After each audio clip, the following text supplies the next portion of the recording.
ለብፁዕ አባታችን አቡነ ሳዊሮስ የመንበረ ፓትርያርክ ጠቅላይ ቤተ ክህነት ዋና ስራ አስኪያጅ የደቡብ ምዕራብ ሸዋና የሸገር ከተማ አህጉረ ስብከት ሊቀ ጳጳስ የመስቀየ ኅዙናን መድኃኔዓለም ገዳም የበላይ ኃላፊ የቅድስት ሥላሴ መንፈሳዊ ዩኒቨርሲቲ የቦርድ ሰብሳቢና ለብፁዕ አቡነ ዲዮስቆሮስ የቅዱስ ሲኖዶስ ዋና ጸሐፊ የማይጨው አላማጣና ራያ አህጉረ ስብከት ሊቀ ጳጳስ የቤተ መጻሕፍት መዘክርና ማህበራት ምዝገባ ክትትል ቁጥጥር መምሪያ ኃላፊ በዛሬው ዕለት ማለትም በቀን 25/9/2017 ዓ.ም ደማቅ አቀባበል በመንበረ ፓትርያርክ ጠቅላይ ቤተ ክህነት በጽርሐ ተዋሕዶ አዳራሽ ተደረገላቸው።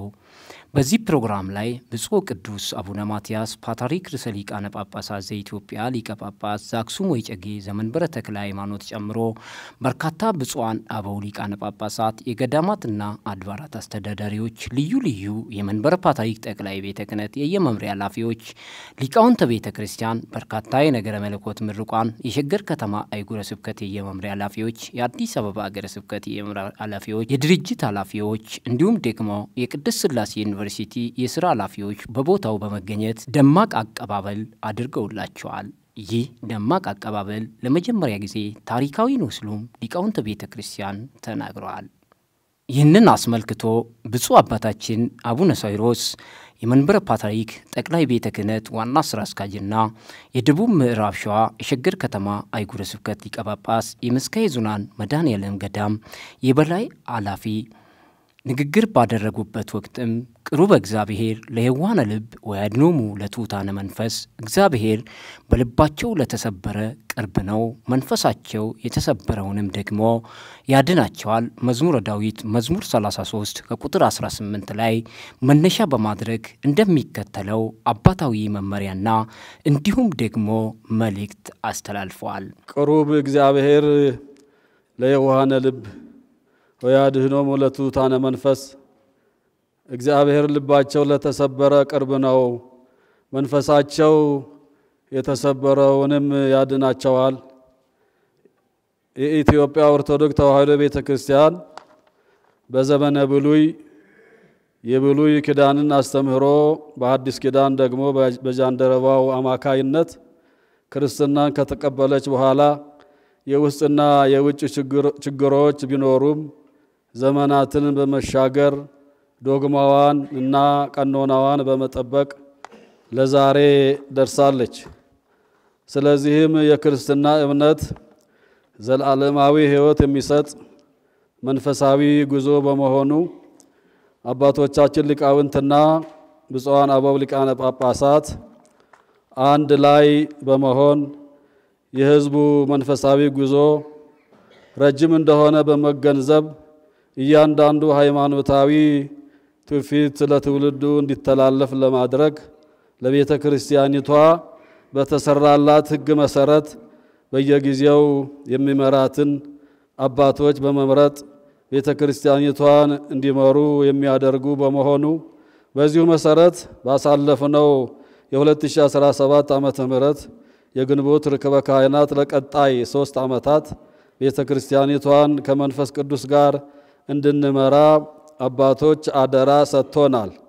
አደራው ግን እጅግ ከባድ እንደመሆኑ መጠን አደራውን መወጣት እንድንችል የሁላችንም ኃላፊነት ከመቼውም ጊዜ በላይ ከባድና ጥብቅ በመሆኑ ቤተ ክርስቲያኒቷን ለማገልገል የምናደርገው ጥረት በመንፈሳዊ መሰረት ላይ የተመሰረተ እንዲሆን ያስፈልጋል።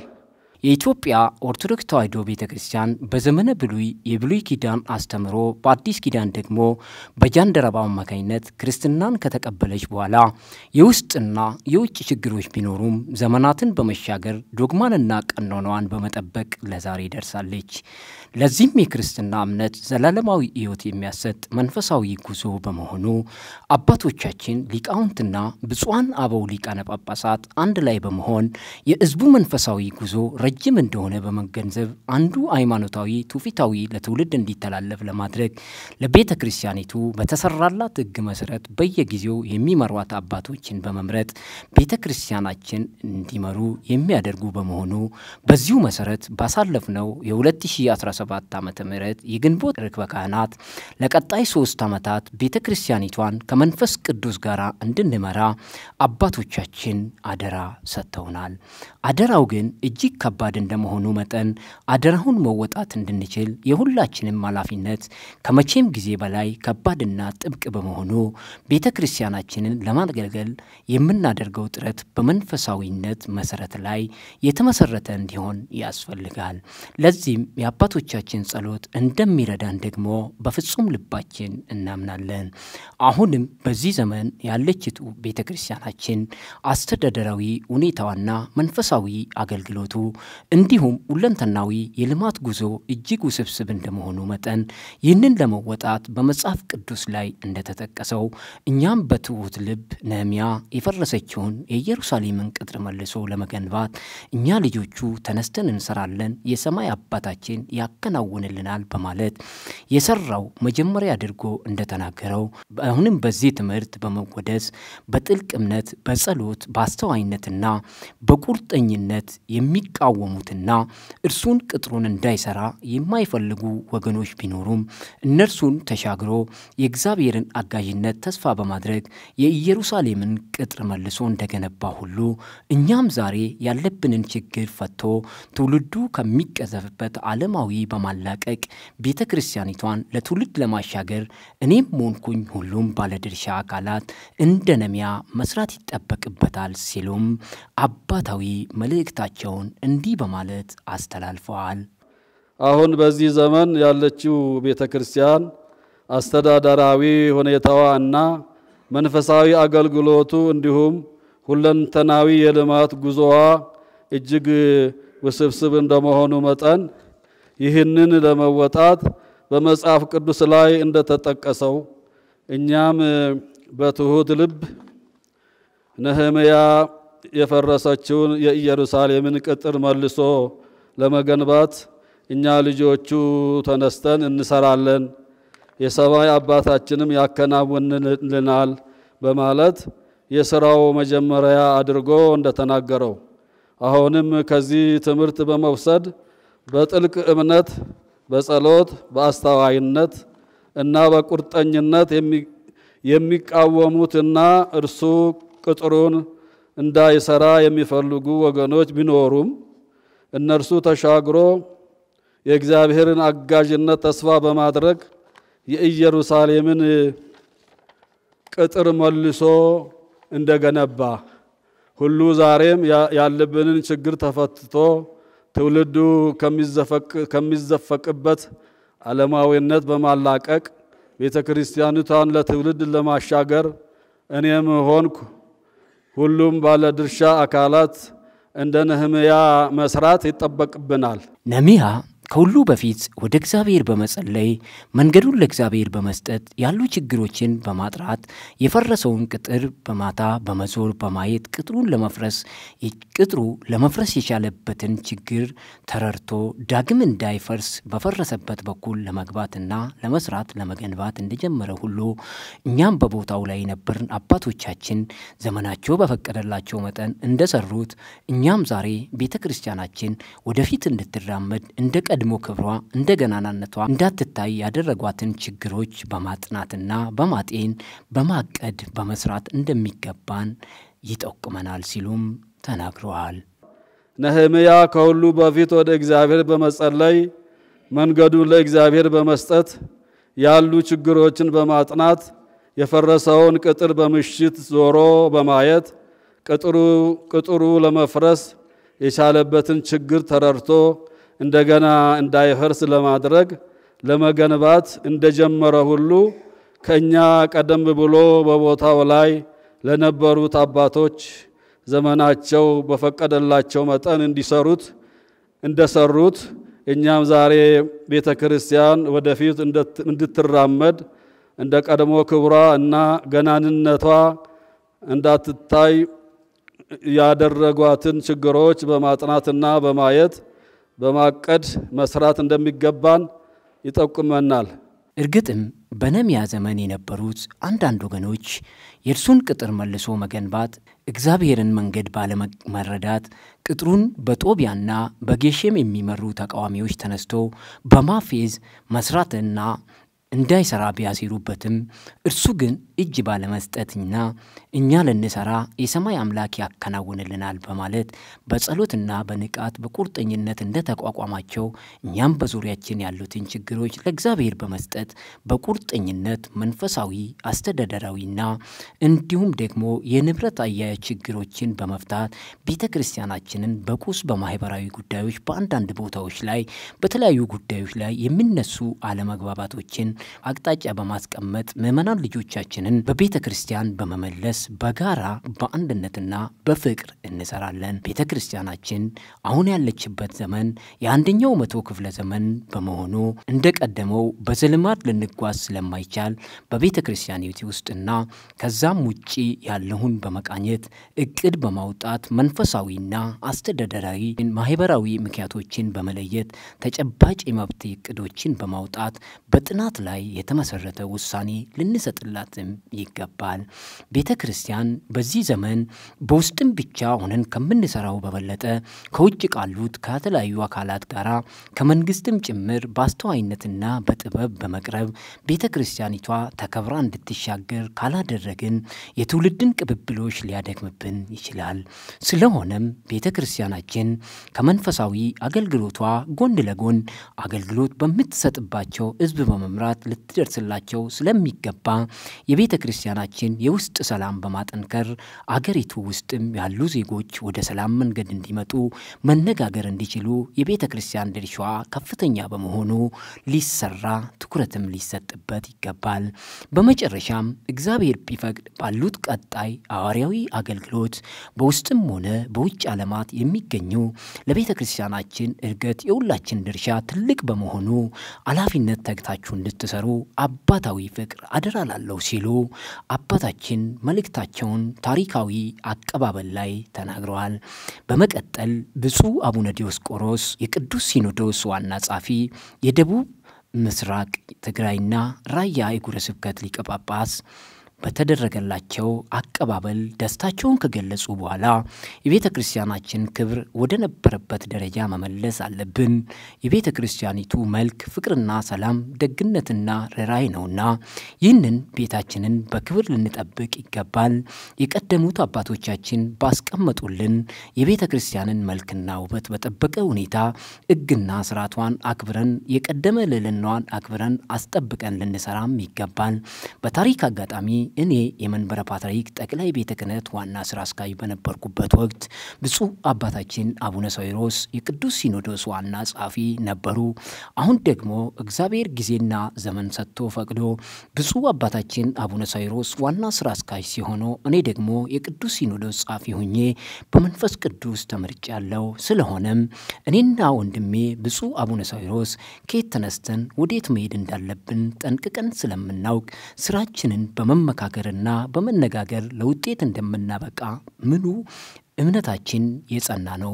ቢቻላችሁ ከሰው ሁሉ ጋር በሰላም ኑሩ በሚለው አምላካዊ ቃል መሰረት የቅድስት ቤተክርስቲያንን ሕልውና መብት ባስጠበቀ መልኩ ከመንግስትም ሆነ ከሚመለከተው ባለድርሻ አካላት ጋር ተቀራርቦ በመስራት የቤተክርስቲያንን የቀደመ ክብሯንና ልዕልናዋን አስጠብቀን የምንቀጥል ይሆናል ሲሉም አስገራሚና አስደናቂ ቃል ለመጡት ምዕመናንና ሊቃውንተ ቤተክርስቲያን ለአቀባበሉ ደስታ የተሰማቸው ሰዎችን አስደስተዋል።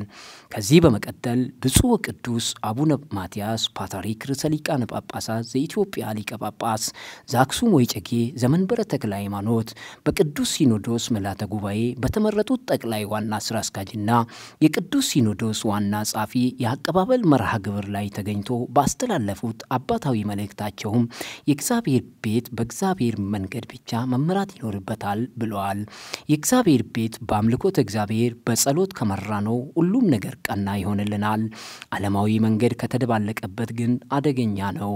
ስለሆነም ለአዳዲሶቹ አመራሮች የሁላችንም ድጋፍ ጸሎት ያስፈልጋቸዋል። እንዲሁም ሁላችንም እንደ አንድ ቃል ተናጋሪ እንደ አንድ ልብ መካሪ በመሆን በሐቅና በቅንነት ልናግዛቸው ይገባል ብለዋል። ቺን ታላቂቷን ቤተክርስቲያን በእግዚአብሔራዊ መንገድ ሰርተን ካልጠበቅናት አደጋው ይከፋ ይሆናል ያሉት ቅዱስነታቸው ይህንን በመገንዘብ ቤተክርስቲያናችንን በቀና መንገድ በመንፈሳዊነት መምራት ይኖርብናል ብለዋል።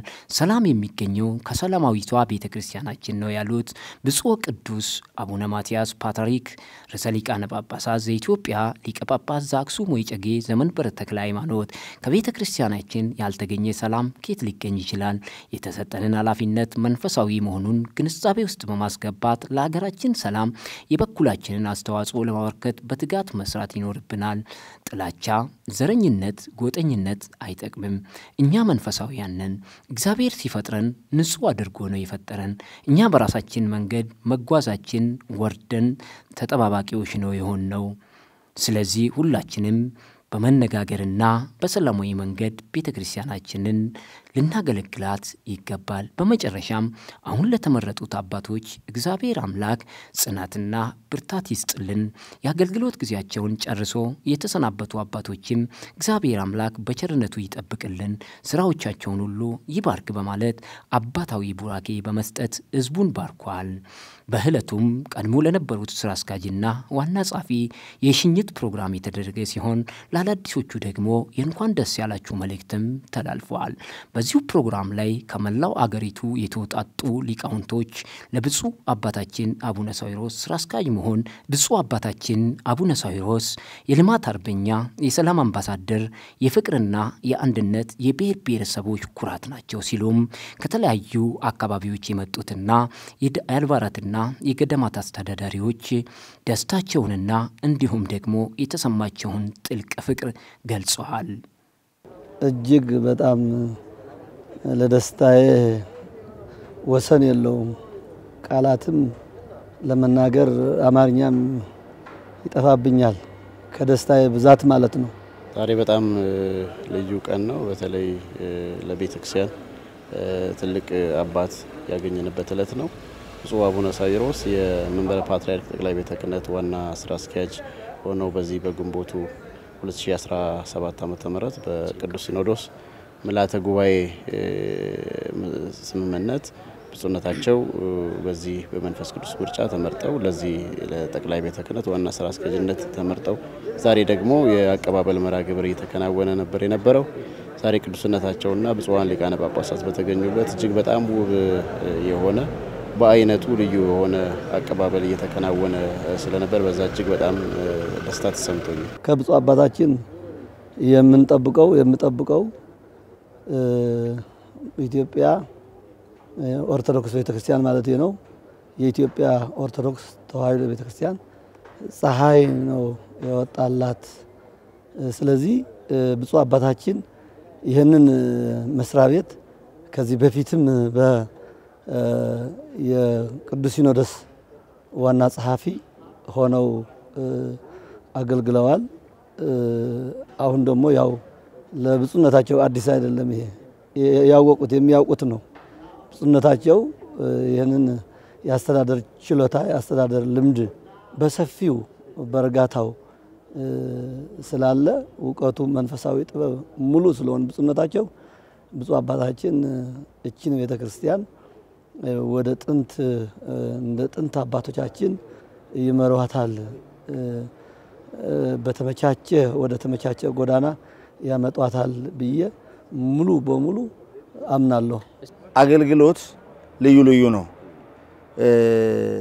መንፈስ ቅዱስ አንድ ነው እንዳለው ሁሉ ምእመናን የራሳቸው ድርሻ የአገልግሎት ድርሻ አላቸውና በምእመን ደረጃ በእውነቱ ከአባት የሚወርደውን መመሪያ፣ አባት የሚያስተላልፈውን መልእክት፣ አባት የሚያስተላልፈውን ስትራቴጂ፣ አባት የሚያስተላልፈውን ጥሪ ተቀብለው ምእመናን ቤተክርስቲያንን በሐሳብ፣ በጉልበት፣ በገንዘብ በተለያዩ ሃይማኖታዊን ወይም ሃይማኖትን የሚወክሉ ነገሮችን ያደርጋሉ፣ አባቶችን ይከተላሉ። ምእመናን ደግሞ ይህን ጥሪ ተቀብለው ለቤተ ክርስቲያናቸው ይቆማሉ። እንደሚቆም ደግሞ እርግጠኛ ነኝ።